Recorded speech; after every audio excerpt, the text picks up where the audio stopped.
Hello. इस video में हम इडियम्स एंड फ्रेजेस जो एसपी बख्शी सीरीज हम कंटिन्यू कर रहे हैं। आज हम देखेंगे letter C related idioms and phrases. A B complete कर दिए हैं, अगर नहीं देखा है तो जाके देख लेना, मिस नहीं करना एक भी वीडियो को, ठीक है। आज रिवीजन एटलीस्ट इसको कंप्लीट कर दो। इडियम्स एंड फ्रेजेस वीडियो देख के जिस तरीके से मैंने एक्सप्लेन किया हुआ है आपको याद रह जाएगा, कहीं ना कहीं वो दिमाग में आपका घुस जाएगा और एग्ज़ाम में जब क्वेश्चन देखोगे तो आपको कहीं ना कहीं वो क्लिक करेगा आपको, ठीक है। उतना तो मैं आपको गारंटी दे सकता हूँ कि जिस तरीके से मैं वहाँ पे एक्सप्लेन करने की कोशिश कर रहा हूँ ये सब चीज़। चलो टाइम वेस्ट नहीं करते हैं, आज हम लेटर सी देखेंगे, ठीक है। चलो स्टार्ट करते हैं। तो लास्ट वीडियो में एक छूट गया था, एक था ब्लू ब्लड, जो मैंने आपको होमवर्क दे दिया था कमेंट सेक्शन में लिखने के लिए कि ब्लू ब्लड का मीनिंग क्या है। इडियम ब्लू ब्लड का मतलब है दोस्तों खानदानी, जैसे हिंदी में हम बोलते हैं खानदानी। वो बंदा खानदानी है, उसका मतलब क्या है, वो जो जिस फैमिली में पैदा हुआ है वो बड़े घराने वाले हैं सब, ठीक है। हम जैसे middle class low middle class family में हम पैदा हुए हैं, वैसा नहीं है। हम ब्लू ब्लडेड नहीं हैं, हम रेड ब्लडेड हैं। लेकिन जो लोग जो ब्लू ब्लडेड होते हैं, मतलब ब्लड तो रेड होता है लेकिन उनको ब्लू ब्लडेड बोला जाता है क्योंकि वो खानदानी है, वो बड़े घर में पैदा हुए हैं, अमीर बाप का इकलौता औलाद। चलो सी का स्टार्ट करते हैं। Carry matters with A high hand, क्या मतलब है इसको? इसका मतलब है कि किसी पर्सन के साथ या किसी चीज़ के साथ स्ट्रिक्टली बिहेव करना, स्ट्रिक्टली पेश आना, स्ट्रिक्टली डील करना, ठीक है। स्ट्रिक्टली डील करना। जस्ट मैं एक शॉर्टली आपको बता दे रहा हूँ, समझ जाओ, क्योंकि समझ जाओगे तो चार ऑप्शन में से आंसर खोजना, मतलब आंसर ढूंढना मुश्किल नहीं है। ओके, तो समझ जाओ। नेक्स्ट देखो क्या है, क्लिप वंस विंग, किसी का क्या बोलते हैं, विंग क्या बोलते हैं हिंदी में, पर काट लेना, किसी का पर काटना। अब देखो जो चिड़िया उड़ रहा है और चिड़िया को पकड़ के आप उसका पर काट दिए तो क्या होगा, उड़ नहीं पाएगा। तो वो उसी मीनिंग से यहाँ पे लिखा गया है क्लिप वंस विंग, मतलब किसी के पावर को वीक कर देना, ठीक है। वीकन पावर, किसी के पावर को वीक कर देना, किसी को कमज़ोर बना देना को बोलते हैं हम क्लिप वंस विंग। नेक्स्ट देखो कम होम टू, घर आ जाना। अब ये कौन सा मुहावरा है, घर आ जाना? आपको मैं बता रहा हूँ हिंदी में। एक देखो, अब आया ऊंट पहाड़ के नीचे, क्या मतलब है उसको, उसका मतलब क्या है? अब आया ऊंट पहाड़ के नीचे, मतलब इस बंदे को अब जाके समझ में आया। तो एग्जैक्टली ये इंग्लिश का वर्सन है ये, वो जो ऊंट पहाड़ के नीचे, अब आया ऊंट पहाड़ के नीचे, उसका इंग्लिश वर्सन है ये। कम होम टू, घर आया, मतलब समझ गया बंदा, ठीक है। इंसान समझ गया, टू अंडरस्टैंड, ठीक है। जो चीज़ उसको समझ में नहीं आ रहा था अभी उसके दिमाग में घुस चुका है, वो चीज़ समझ में आ गया, टू अंडरस्टैंड। नेक्स्ट देखो come to a standstill. Come to a standstill का मतलब क्या है कि सडनली रुक जाना, अचानक। आपका गाड़ी चल रहा है, बाइक चला रहे हो और अचानक से रुक गया, आपको नहीं पता है, पेट्रोल तो है फिर भी रुक गया, आपको रीज़न नहीं पता है, अचानक रुक गया, आप नहीं रोके, अचानक से रुक गया। तो come to a standstill का मतलब क्या है, सडन स्टॉप, सडन स्टॉप बोलते हैं, स्टॉप मैं ऐसे ही बता रहा हूँ मजाक से। चलो next, come off with a flying colours, ठीक है। Come off with a flying colours का मतलब क्या है, सक्सेसफुली आप कोई चीज़ को कंप्लीट करना या सक्सेसफुल हो जाना, ठीक है। बस इसको सक्सेसफुल याद रखो, come off with a flying colour मतलब successful. Okay, cross one's mind का क्या मतलब है? क्रॉस वंस माइंड का मतलब है दोस्तों, मान लो कि आप एग्ज़ाम दे रहे हो, ठीक है, और एग्ज़ाम दे रहे हो, आप एग्ज़ाम में बैठे हो और आपको अचानक से याद आया, अरे यार मैं तो एडमिट कार्ड लाना भूल ही गया। मतलब ऐसा नहीं है कि आप बिना एडमिट कार्ड का आपको अंदर छोड़ देंगे, वो अलग बात अलग है। मैं एडमिट कार्ड का यहाँ पे एग्जांपल नहीं देना चाहिए मेरे को, और कुछ देना चाहिए, ऐसा कुछ कोई चीज़, मान लो कोई आईडी कार्ड, ठीक है, बिना आईडी कार्ड के भी तो अंदर नहीं छोड़ेंगे। कुछ भी ऐसा मान लो कि आप एग्ज़ाम दे रहे हो या कोई भी कुछ ऐसा कर रहे हो जो आपको अचानक से उस मोमेंट में याद आया कि ये चीज़ मेरे को लाना था, मैं नहीं लाया, मैं भूल गया। तो जो वो अचानक से याद आता है ना, उसको बोलते हैं क्रॉस वंस माइंड, कि वो चीज़ आपका दिमाग क्रॉस किया, उस मोमेंट में, तभी तो आपको याद आया ना, आप उसी मोमेंट में क्यों याद आया। तो क्रॉस वंस माइंड का मतलब है कि अचानक से याद आना, कोई थॉट आना आपके दिमाग में कि ये चीज़ मैं भूल गया हूँ और मेरे को शायद ये चीज़ कर लेना चाहिए था, इस टाइप का जब आपके दिमाग में थॉट्स आते हैं ऐसे अचानक से। नेक्स्ट देखो, क्राई फॉर द मून, चांद के लिए रोना। चांद के लिए रोने का मतलब क्या है दोस्तों, व्यर्थ प्रयास।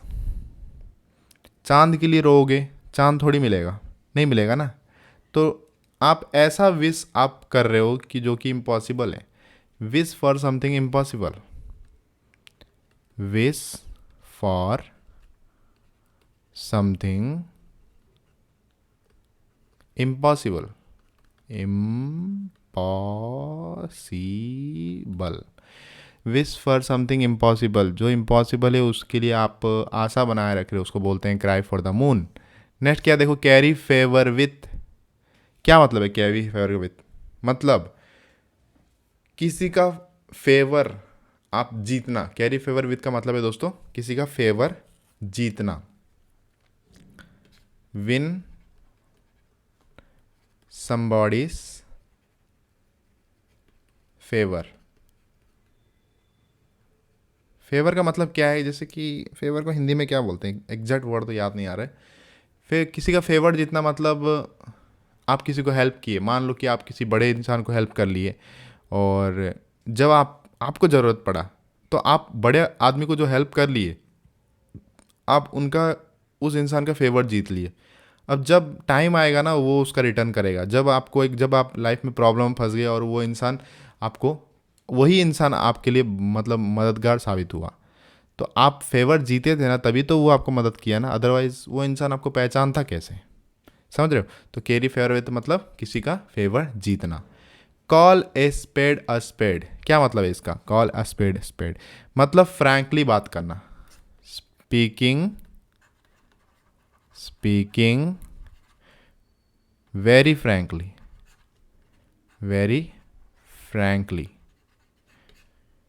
मतलब खुले दिल से बोलना। कॉल अ स्पेड उसे बोला जाता है, स्पीकिंग वेरी फ्रैंकली। नेक्स्ट देखो, कैरी द डे, दिन को उठाए बैठे हैं। किसी दिन को उठा लिया, मतलब आज का दिन आपने उठा लिया, क्या मतलब है इसका। कैरी द डे मतलब पूरा दिन आपने अपना नाम कर लिया। अब पूरा दिन अपने नाम कर लिया तो हम किसको बोलते हैं, कहाँ पे ये चीज़ बोलते हैं कि यार उसने, रोहन ने पूरा दिन अपने नाम कर लिया, मतलब वो कोई तो चीज़ में वो सक्सेसफुल हुआ है ना, ठीक है, कुछ तो वो जीता है, तभी तो वो पूरा दिन अपने नाम कर लिया। तो कैरी द डे का मतलब है win, to win a victory. ठीक है, विक्ट्री याद रखो बस, विक्ट्री, ज़्यादा लंबा चौड़ा याद रखने की जरूरत नहीं, विक्ट्री। कैरी द डे मतलब विक्ट्री, जीतना। नेक्स्ट देखो, कट ए सॉरी फिगर। कट ए सॉरी फिगर मतलब दोस्तों इंप्रेशन खराब करना, बैड इंप्रेशन, बैड इम्प्रेशन। किसी के सामने जा रहे हो और आपने एक सॉरी फिगर कट कर दिया, क्या मतलब है उसका, कि आपने बैड इंप्रेशन बना दिया। ठीक है। नेक्स्ट देखो, carry over the split milk. Hindi का, इसका हिंदी वर्जन क्या है, अब पछताने से क्या फ़ायदा जब चिड़िया चुग गई खेत। इसका हिंदी वर्जन है।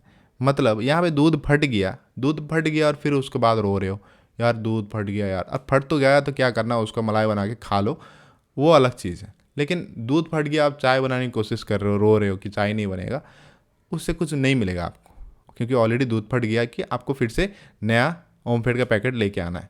तो cry over the split milk का मतलब क्या है, पछतावा। ठीक है, पछतावा, जैसे कि हम बोल सकते हैं रिपेंट, इंग्लिश में आप याद रखो रिपेंट। अब हिंदी में तो एक्सप्लेन कर रहा हूँ समझाने के लिए, लेकिन एग्जाम में वो जो सेंटेंसेस हिंदी में नहीं आएंगे ना, वो इंग्लिश में आएंगे। तो कुछ ऐसा वर्ड आपको पता होना चाहिए इंग्लिश का, जब वहाँ पे आप 4 ऑप्शन में से उसको टिक कर पाओ। ठीक है, जैसे कि यहाँ पे रिपेंट आप याद रखो। Cut one's coat according to one's cloth, क्या मतलब है, इसका हिंदी वर्सन है, सोचो इसका हिंदी वर्सन एक है, चादर उतना ही फैलाओ जितना लंबा पैर है आपका। ठीक है, जितना लंबा पैर उतना ही चादर आप फैलाओ, चादर से बाहर पैर ना फैलाओ। तो cut one's coat according to clothes, मतलब जितना आपका लिमिट है आप उतना ही करो, लिमिट से ज़्यादा हमको नहीं करना चाहिए कोई चीज़। जितना बजट है उस हिसाब से ही चलो, बजट से ज़्यादा क्रेडिट कार्ड से खर्चा करके बिल पेमेंट करने की ज़रूरत नहीं है, लास्ट को भीख मांगना पड़ेगा। चलो नेक्स्ट देखते हैं, कॉल नेम्स। कॉल नेम्स का मतलब क्या है? अब कुछ लोग सोच रहे होंगे, आप लोग सोच रहे हो कि कॉल नेम्स मतलब नाम बुलाना।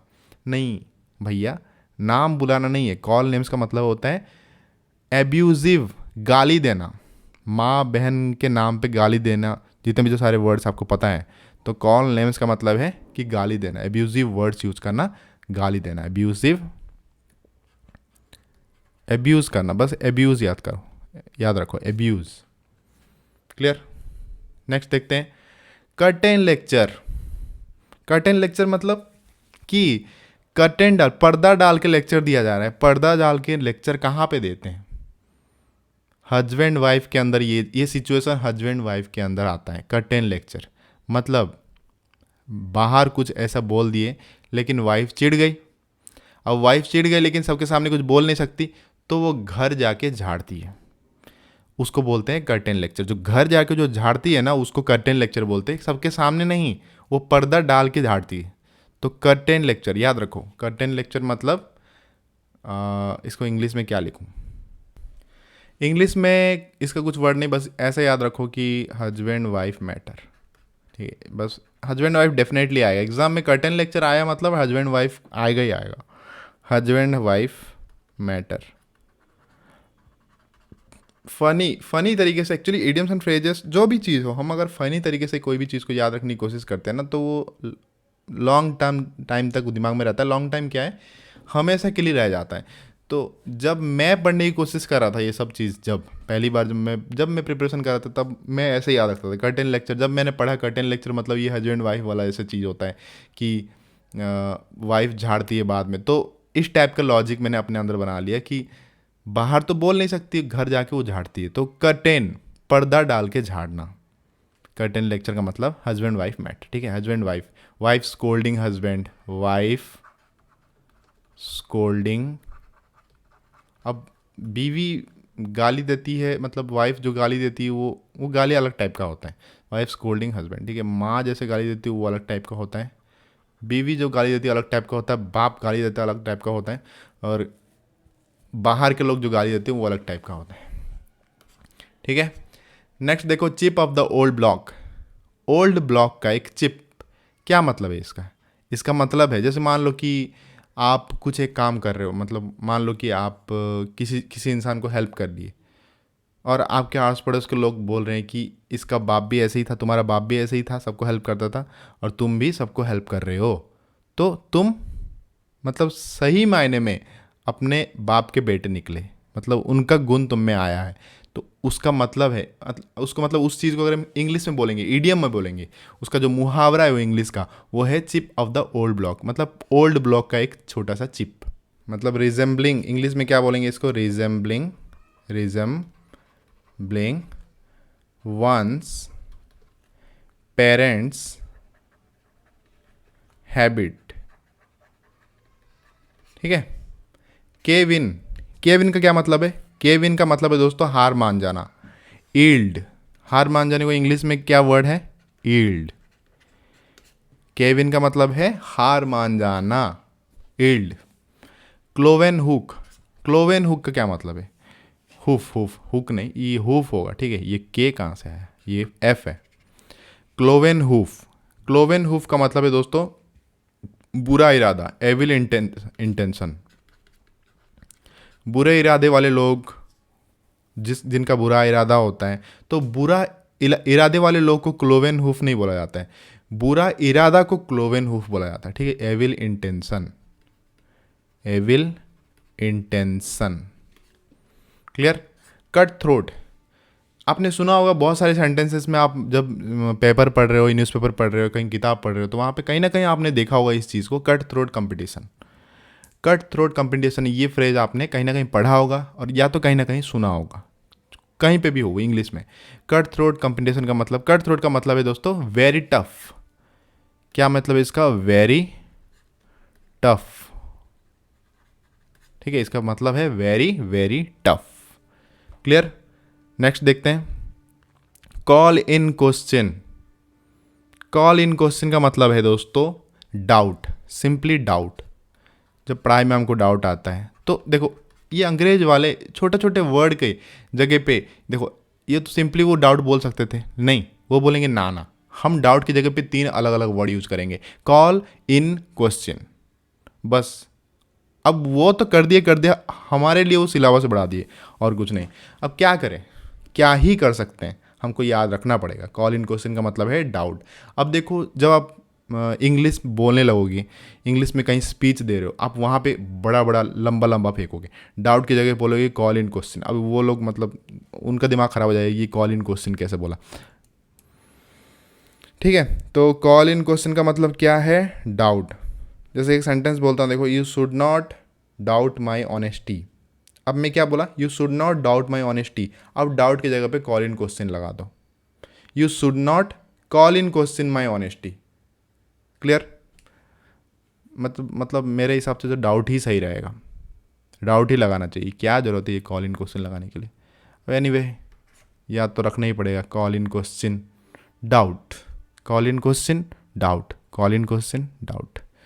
चिक बाय जॉल।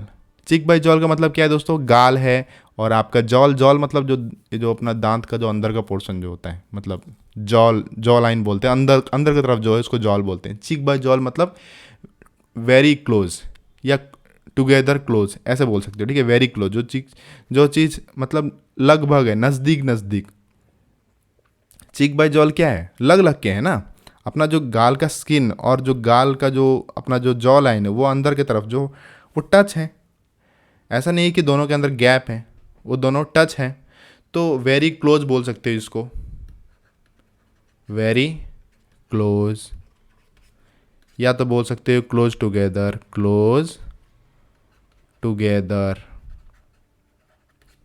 ठीक है, समझ में आया। कम to A pass. Come to ए पास का मतलब क्या है, कम टू ए पास का मतलब होता है दोस्तों very difficult situation, a difficult situation. एक डिफिकल्ट सिचुएशन को कम टू ए पास बोला जाता है। Close save. क्लोज सेव का मतलब दोस्तों नज़दीक से निकल जाना। ठीक है, जैसे कि मान लो कि आप गाड़ी चला रहे हो, बाइक चला रहे हो, स्पीड चला रहे हो, मतलब ट्रैफिक एरिया फिर भी आप स्पीड चला रहे हो और एक्सीडेंट होते होते बच गए, जस्ट एक मतलब 1 सेंटीमीटर 2 सेंटीमीटर से बच गए। जो नज़दीक से चले गए ना, नज़दीक से बच गए, उसको बोलते हैं क्लोज सेव। और जो रेसिंग गेम जो लोग खेलते हैं ना उनको पता होगा क्लोज सेव क्या है। वो जो रेसिंग करते वक्त साइड से निकल जाना, किसी के बाइक से साइड से निकल जाना, किसी की कार के साइड से निकल जाना, उसको बोलते हैं क्लोज सेव। ठीक है, क्लोज सेव का मतलब क्या है, इंग्लिश में क्या बोलते हैं इसको, क्लोज सेव को नैरो एस्केप। नैरो, नैरो मतलब क्या है, मतलब पतली गली, नैरो एस्केप, एस्केप मतलब बच के निकल जाना। नेक्स्ट देखो, cut and dried. Cut and dried का मतलब क्या है, काट दिया और सुखा दिया। कट एंड ड्राइड का मतलब है दोस्तों readymade, ready made. Cut and dried का मतलब है रेडी मेड। नेक्स्ट देखो, clinch the tissue. Clinch the tissue का मतलब क्या है दोस्तों, क्लिंच द टिश्यू का मतलब है, टिश्यू कहाँ से आया यार, मतलब वही मैं सोच रहा हूँ टिश्यू कहाँ से आया। टिश्यू वाला तो वर्ड तो मैंने कहीं पढ़ा नहीं था इंग्लिश में। क्लिंच द इशू है, ये टिश्यू नहीं होगा। ठीक है, ये टी को हटाओ। क्लिंच द इशू का मतलब है दोस्तों किसी भी मैटर के बारे में डिसाइड करना, मतलब कोई मैटर के बारे में डिसीजन लेना, डिसाइड द मैटर। तो हम क्या बोलेंगे इसको, डिसाइड द मैटर। कोई भी मैटर पे डिसीजन लेने को बोलते हैं clinch the issue. Carry one's point, क्या मतलब है कैरी वंस पॉइंट, जैसे हम बोले कैरी द डे मतलब पूरा दिन अपने नाम कर लेना, वैसे कैरी वंस पॉइंट मतलब अपना एक पॉइंट को अपने नाम कर लेना, मतलब जो पॉइंट जो मुद्दा आपने उठाया था उसमें आपको जीत हासिल हुआ। तो क्या बना इसका फाइनली, क्या मतलब बना, क्योंकि आपका जो पॉइंट है वो उसमें आप जीत गए, आपका जो पॉइंट है वो अप्रूवल आपको मिल गया, तो विन अप्रूवल। इसको याद रखो, विन अप्रूवल, मतलब जो भी पॉइंट आपने मुद्दा उठाया था उस पर सबका अप्रूवल आपको मिल गया। नेक्स्ट क्या देखो, चेकर्ड कैरियर। चेकर्ड कैरियर मतलब दोस्तों ये एक टाइप कैरियर के बारे में बता रहा है, ठीक है। चेकर्ड कैरियर मतलब देखो अप्स एंड डाउन्स, मतलब आप चल रहे हो, आपका जो कैरियर है, ऊपर उठे नीचे गिर गए, फिर ऊपर उठे फिर नीचे गिर गए, फिर ऊपर उठे, फिर ये बैलेंस बैलेंस चल रहा है, फिर नीचे गिर गए, फिर बैलेंस बैलेंस चल रहा है, फिर ऊपर उठ गए, फिर बैलेंस बैलेंस। इसको बोलते हैं chequered life, sorry chequered career बोलते हैं। Ups and down, life full of ups and down, ups and downs, ठीक है। Life full of ups and downs. Clear, समझ में आया। कट बोथ एंड्स, क्या मतलब है कट बोथ एंड्स का? कट बोथ एंड्स मतलब आप आर्गुमेंट कर रहे हो दोनों को फेवर करके, ठीक है।